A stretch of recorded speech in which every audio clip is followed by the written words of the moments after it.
ETF क्या है और ईटीएफ बनाने की जरूरत क्यों पेश आई, ईटीएफ इतने मशहूर क्यों होते हैं और ईटीएफ लेने से क्या फायदा होता है, किस तरह आप ईटीएफ से ज्यादा प्रॉफिट हासिल कर सकते हैं। ईटीएफ को इन डेप्थ समझेंगे, उसके एग्जांपल्स देखेंगे, पाकिस्तान में कितने तरीके के ईटीएफ्स हैं, ईटीएफ बेहतर है या म्यूचुअल फंड बेहतर है, ये सारी चीजें हम डिस्कस करेंगे आज की इस वीडियो के अंदर। ईटीएफ के ऊपर ये मास्टर वीडियो होने वाली है, इसके अंदर सारे पॉइंट्स ईटीएफ को लेके हम कवर करेंगे। तो जो लोग हमारे सोशल मीडिया प्लेटफॉर्म्स के ऊपर हमसे ईटीएफ के बारे में पूछ रहे थे, आज उन सबको इस वीडियो के अंदर जवाब मिल जाएगा एंड आई एम श्योर कि आप इस वीडियो को देखने के बाद ईटीएफ को मुकम्मल समझ जाएंगे। तो वीडियो को शुरू करते हैं। मेरा नाम है अली जिब्रान और आप देख रहे हैं मेरा YouTube channel and with Jibran. सबसे पहले समझते हैं ईटीएफ क्या है। ईटीएफ एक शॉर्ट फॉर्म है एक्सचेंज ट्रेडेड फंड के, यानी ऐसा फंड जो ट्रेड करे एक्सचेंज के ऊपर। पाकिस्तान स्टॉक एक्सचेंज पर 9 ईटीएफ लिस्टेड है, जिसमें से 2 शरिया कंप्लाइंट है और बाकी नॉन शरिया कंप्लाइंट। ये शरिया कंप्लाइंट और नॉन शरिया क्या होते हैं ये एक अलग वीडियो में बताऊं। तो आज हम डिस्कस भी करेंगे अपनी वीडियो में शरिया कंप्लाइंट ईटीएफ को। कुछ ईटीएफ इंडेक्स पे बेस होते हैं, कुछ कमोडिटीज पे और कुछ मनी मार्केट्स पे। इस तरीके से और भी डिफरेंट टाइप्स है ईटीएफ्स की। चूंकि ये कॉन्सेप्ट नया है, 4 साल पहले ये लॉन्च किया गया है, इसलिए इसकी तादाद भी कम है और इसके प्राइस भी इस वक्त आपको बहुत ही मिनिमम देखने को मिलते हैं। अगर मैं बात करूं शरिया कंप्लाइंट ईटीएफ की, तो मिजान और महाना ये 2 ईटीएफ हैं जो कि शरिया कंप्लाइंट है। मिजान की अगर हम बात करें, आज से 3 साल पहले अगर आप इसकी कीमत देखेंगे तो 7 रुपए के ऊपर ट्रेड कर रही थी और आज जब मैं आपके साथ ये वीडियो शेयर कर रहा हूं तो 20 रुपए इसकी कीमत। ईटीएफ मुख्तलिफ स्टॉक्स की एक बास्केट होती है। ये बास्केट एक एसेट मैनेजमेंट कंपनी बनाती है। ये बास्केट सेक्टर वाइज भी होती है, इंडेक्स वाइज भी होती है और कम्युनिटी वाइज भी होती है। यूं समझ लीजिए कि ईटीएफ के अंदर टॉप 10 कंपनीज को ऐड किया जाता है और फिर उसका एक एवरेज निकाल के उसकी कीमत तय कर दी जाती है। ये म्यूचुअल फंड की तरह बिल्कुल नहीं होता, इससे थोड़ा सा मुख्तलिफ या एडवांस वर्जन आप इसको कह सकते हैं। ईटीएफ के अंदर एक certain number of unit market में लिस्ट कर दिए जाते हैं और फिर जिस तरह आप शेयर को ट्रेड करते हैं उसी तरीके से ईटीएफ को भी आप ट्रेड करते हैं, यानी पर्सन टू पर्सन ये शेयर ट्रेड होते हैं। इसके लिए लाजमी है कि अगर आप शेयर खरीद रहे हैं तो सेलर होना चाहिए और अगर आप बेच रहे हैं तो उस वक्त बायर का होना लाजमी है। क्योंकि पाकिस्तान के अंदर अभी फिलहाल नया कॉन्सेप्ट है, इसलिए इसके अंदर वॉल्यूम बहुत थोड़े हैं, लेकिन वक्त के साथ साथ इसमें तेजी आती जा रही है। आप इसमें भी मंथली एसआईपी कर सकते हैं, लेकिन इसमें आप फिलहाल एक लिमिट में बाय कर सकते हैं ईटीएफ को। मिसाल के तौर पे आप 1 या 2 इसके यूनिट बाय नहीं कर सकते, आपको कम से कम भी 500 यूनिट इसके एक टाइम में बाय करने होंगे। ईटीएफ कॉस्ट इफेक्टिव होने की वजह से दुनिया भर में काफी मशहूर है। अब मान लीजिए अगर टॉप 10 कंपनीज इस ईटीएफ के अंदर या एक बास्केट के अंदर ऐड है, अगर आप उसको बाय करने जाएंगे इंडिविजुअली तो आपके पास बहुत सारा पैसा होना चाहिए हर स्टॉक को बाय करने के। लेकिन अगर आपके पास, जैसे कि हम मीजान ईटीएफ की बात कर रहे हैं, अगर आपके पास 20 रुपए है तो आप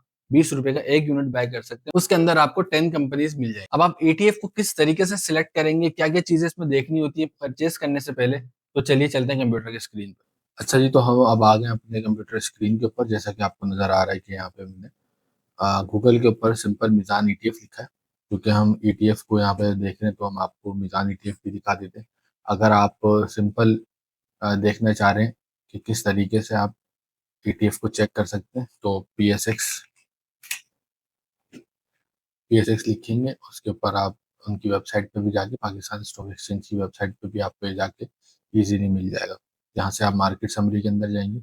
मार्केट समरी में आप देखेंगे सारे अलग अलग सेक्टर्स आपको दिखाई दे रहे हैं। ऑटोमोबाइल सेक्टर हो गया, cable and electric, cement sector, chemical, तो ये अल्फाबेटिकली उस हिसाब से इन्होंने रखे हुए। तो एक्सचेंज ट्रेडेड फंड ये देखें यहाँ पर आ गए, तो इन्होंने एक्सचेंज ट्रेडेड फंड के नाम से पूरा एक सेक्टर है जिसमें 1 2 3 4 5 6 7 8 9 9 इस वक्त हमारे पाकिस्तान के अंदर जो पाकिस्तान स्टॉक एक्सचेंज के ऊपर लिस्टेड है वो ईटीएफ है। ईटीएफ की डिटेल में तकरीबन बता चुका हूँ। ये होता क्या है, किस तरीके से काम करता है, इसको हम चलिए थोड़ा सा देख लेते हैं। कि मैंने मिजान के ईटीएफ स्टॉक पीएसएक्स के ऊपर खोल दिए। आप भी सिंपल गूगल पे लिखेंगे तो आपको स्टॉक एक्सचेंज का सबसे टॉप पे सबसे पहले दिखा देगा। चलिए जब तक मैं आपको दिखा दूँ, ये सरमाया वेबसाइट है, सरमाया.pk, और बहुत ही ज़बरदस्त वेबसाइट है। आप इसको थ्रू आउट चेक कर सकते हैं। तो ये देखिए, जैसे मैंने आपको बताया था कि ये 9 टोटल हमारे पास ईटीएफ है, उसके अंदर 2 सिर्फ इस्लामिक है। इस्लामिक से मुराद शरिया कंप्लाइंट कंपनीज के अंदर ये सिर्फ इन्वेस्ट करते हैं, इसके अलावा नहीं करते। बाकी जितने भी फंड्स हैं वो नॉन शरिया जो स्टॉक्स होते हैं उस पे के अंदर भी इन्वेस्टमेंट करते हैं। अब हम मिजान को खोल लेते हैं यहाँ पे सरमाया की वेबसाइट पे जाके, तो आप देख सकते हैं ये जी सरमाया की वेबसाइट पे इस तरीके से आपको पूरा चार्ट दिख जाएगा कि इन्होंने कहाँ कहाँ किस किस सेक्टर में इन्वेस्ट किया हुआ है।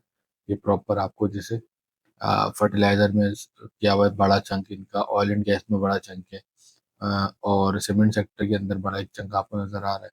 इसके अलावा पावर सेक्टर में, अच्छा इसमें से आप इनकी कंपनीज भी देख सकते हैं। ये देखें, अब आप स्टॉक एक्सचेंज की वेबसाइट पर आ जाए। इस वक्त इसकी प्राइस जो चल रही है मिज़ान ETF की, वो चल रही है 20 रुपये और 64 पैसे।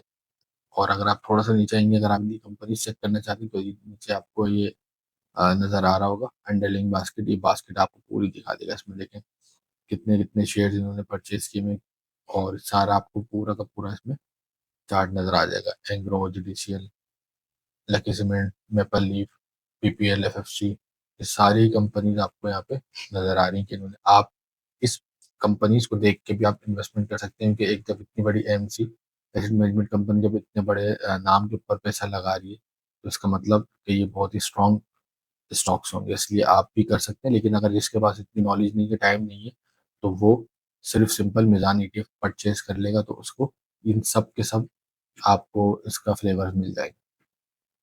और थोड़ा सा नीचे आ जाए तो इसके हम प्राइस की बात कर लेते हैं। आप पिछले 6 महीने में तो देखें कहाँ से इसने रैली की है। हाई ये 21.33 पे गया है। यानी अगर आप 6 महीना पहले लेते तो 15 रुपये में भी आपको मिल जाता। बाय द वे मैंने इसको यहाँ पे बाई किया था, और अल्हम्दुलिल्लाह इससे अच्छा प्रॉफिट गेन किया। अब आ जाते हैं कंपनी की, जैसे हम बात कर रहे थे, तो ये सब कंपनीज जो कि हमने स्टॉक एक्सचेंज पे भी चेक की थी, वो यहाँ पे भी आपको नजर आ रही है। और ये भी डिविडेंड देते हैं, बिल्कुल डिविडेंड्स भी देते हैं। तो होपफुली ये आपको समझ में आया होगा ETFs के बारे में। बाकी इसमें मैं आपको बता देता हूँ, जैसे ये आपको करंट प्राइस नज़र आ रहा है, चेंजेस आज के चेंजेस बताए गए सारे कितने परसेंटेज के हिसाब से वो बता रहा है। INF में आपको समझा चुका हूँ क्या होता है, किस तरीके से आप देखेंगे। और ये कैश कंपोनेंट, ये कितना कैश इनके पास अभी पड़ा है। तो अभी फ़िलहाल कोई भी माइनस में नहीं है, अच्छे हैं, अच्छी कीमतों के ऊपर ये खड़े हैं, और ये आपको अच्छा जो है वो डिविडेंड दे सकते हैं। चलो होपफुली आपको ये समझ में आ चुका होगा ETF। और इसका सिंपल जो काम होता है वो ये होता है कि मुख्तलिफ कंपनीज को, जो आपको नहीं पता वो, ये बड़ी बड़ी देखें, बैंक अल्फला है, हबीब बैंक है, JS बैंक है, और इसके अलावा NIT, पाकिस्तान गेटवे, UBL है। अगर ये इतने बड़े बड़े जाइंट्स हैं, इनको पता है कि किस कंपनी में पैसा लगाना है किस में नहीं, तो आप इनकी कंपनीज के अंदर भी पैसा अगर अलग अलग देख लेंगे, लगा लेंगे, तो आपको तब भी फायदा देगा। और अगर आप ये सब झंझट में नहीं पड़ना चाहते, तो सिंपल आप मिजान का ETF बाय कर सकते हैं। पाकिस्तान स्टॉक एक्सचेंज के ऊपर आपका उसमें अकाउंट होना चाहिए, वहाँ से ही आप, क्योंकि ये एक्सचेंज ट्रेडेड फंड है, तो ये ट्रेड ही एक्सचेंज के ऊपर होता है। तो ये जो फंड होगा वो एक्सचेंज पे ट्रेड होगा, वहीं से आप उसको बाय कर सकते हैं। कंपनी का कोई इसमें मल दखल नहीं होता। ये एक बार जो इसके ये समझ लें कि शेयर जो मार्केट में ले आते हैं ETF, यूनिट्स इसके मार्केट में ले आते हैं, तो फिर वो पेयर टू पेयर यानी पर्सन टू पर्सन ये सेल परचेज होता है। इसके लिए खरीदते वक्त भी और बेचते वक्त भी सेलर और बायर का दोनों का होना लाजमी। होपफुली मैंने आपको बहुत अच्छे से एक्सप्लेन किया। मैंने आपको दिखाया भी कि कितने ETFs हैं और किस तरीके से आप उसको एनालाइज कर सकते हैं। सारी चीजें हमने डिस्कस की। ETF का एक ड्रॉबैक फिलहाल ये है, जैसे मैंने आपको पहले भी बताया, कि इसके लिए सेलर और परचेजर का होना लाजमी है। ये म्यूचुअल फंड की तरह बिल्कुल नहीं है कि आप अपनी रकम को रिडीम करें और वो फंड मैनेजर उसको सेल करे। म्यूचुअल फंड के होते हुए ETF के वजूद में आने की वजह बिल्कुल सिंपल है। म्यूचुअल फंड को चलाने के लिए प्रॉपर कंपनी या लोगों की जरूरत होती है। उसके लिए आपको फंड मैनेजर चाहिए जो कि इंडेक्स को बीट करने के लिए अपनी एक्सपीरियंस के बेस पर कंपनीज को ऐड करता है और कंपनीज को निकालता है। इन सब सिस्टम को चलाने के लिए कुछ फीस रिक्वायर्ड होती है, जो कि म्यूचुअल फंड में आपने देखा होगा कि exit load, front end load, काफी सारे उसके ऊपर फीसेस चार्ज की जाती हैं, जबकि ETF में ऐसा कुछ भी नहीं। इसलिए लोग म्यूचुअल फंड से शिफ्ट होकर ETF में जाने लगे। US मार्केट में ट्रिलियन ऑफ डॉलर्स की ETF की मार्केट है। उसके बाद अगर हम इंडिया को देखें तो उसमें भी काफी ज्यादा ETF सेल परचेज होते हैं। पाकिस्तान चूंकि अभी इस फेज में दाखिल हो रहा है, तो इसलिए इसके वॉल्यूम फिलहाल कम है। तो ये अच्छी अपॉर्चुनिटी आप लोगों के लिए हो सकती है अगर आप ETF को बाय करते हैं। आप सिप में भी इसको बाय कर सकते हैं, मंथली बेसिस के ऊपर कुछ ना कुछ आप ETF बाय करते हैं। अगर आपके पास टाइम नहीं है, आपको अंदाजा नहीं है स्टॉक मार्केट का, लेकिन आप इन्वेस्ट करना चाह रहे हैं, तो आपके लिए ETF बेस्ट ऑप्शन है। होपफुली आपको ETF के ऊपर ये वीडियो मेरी पसंद आई होगी। अगर कोई सवाल रह गया हो तो नीचे कमेंट में आप मुझसे पूछ सकते हैं। मैंने पूरी कोशिश की है कि तमाम सवालात जो ETF से मुतालिक हैं वो मैं आपको दूं और आसान अल्फाज में आपको समझा सकूं। अपना बहुत सारा ख्याल रखिएगा, चैनल सब्सक्राइब लाजमी कीजिएगा। मुझे इजाजत दीजिए। अल्लाह हाफिज।